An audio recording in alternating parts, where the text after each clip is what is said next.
আজ মহানবমীতে আমি এইমাত্র দিদি বাড়িতে এলাম। দিদি বাড়িতে আসতে অনেকটাই দেরি হয়ে গেছে, আমার প্রায় সন্ধে হয়ে গেছে।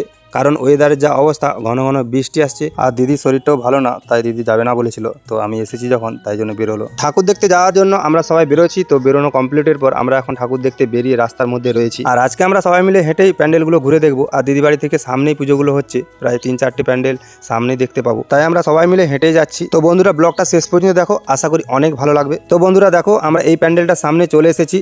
তো দেখো, এই প্যান্ডেলটা কিন্তু খুব সুন্দর লেগেছে। আর এই প্যান্ডেলের কালারটা আমাকে তো খুবই ভালো লেগেছে, পুরোপুরি গোল্ডেন কালার। আর আজকেও মোটামুটি অনেকটাই ভিড় হয়েছে। আর আমরা যেহেতু সন্ধ্যেবেলা এসেছি, তো সন্ধ্যে আরতি হচ্ছে, তো অনেকক্ষণ দাঁড়িয়ে দেখলাম। আর এই প্যান্ডেলের ঠাকুরটাও আমাকে খুব ভালো লেগেছে। দুর্গা প্রতিমার শাড়িটা মাটির তৈরি, আর গহনাগুলো সাজানো গহনা। এই প্যান্ডেলের ভিতরে ডেকোরেশনটাও খুব সুন্দর করেছে। তারপরে আমরা এই প্যান্ডেল থেকে বেরিয়ে আরেকটা প্যান্ডেলে চলে এসেছি। আর এই প্যান্ডেলের বাইরের থেকে ভিতরে ডেকোরেশনটা খুবই ভালো করেছে। তো এই প্যান্ডেলটা পুরো ঘুরে দেখার পরে আমরা অন্য প্যান্ডেলে যাওয়ার জন্য বেরিয়ে পড়লাম। আর আমার ছোট ভাগ্নি এই খেলনা বেলুনগুলো দেখেই নিবে বললো। আমরা পছন্দ করে দুটো খেলনা বেলুন নিলাম। এই হাঁসের মতন দেখতে এটা নিলাম, তো আরে একটা ট্যাডি বিয়ারের মতন নিলাম। আর এই খেলনা বেলুনগুলো তোমাদের কেমন লেগেছে, তো একটা লাইক দিয়ে কমেন্টে জানিও। আর আমার ছোট ভাগ্নি আমার ছেলে মেয়েকে দেবে বলে ও কিনতে বললো। এইখানে সব কিছু জিনিস কেনাকাটার পর আমরা আরেকটা প্যান্ডেলে ঠাকুর দেখতে যাচ্ছি। তো বন্ধুরা, আজকের মিনি ব্লগটা এই পর্যন্ত।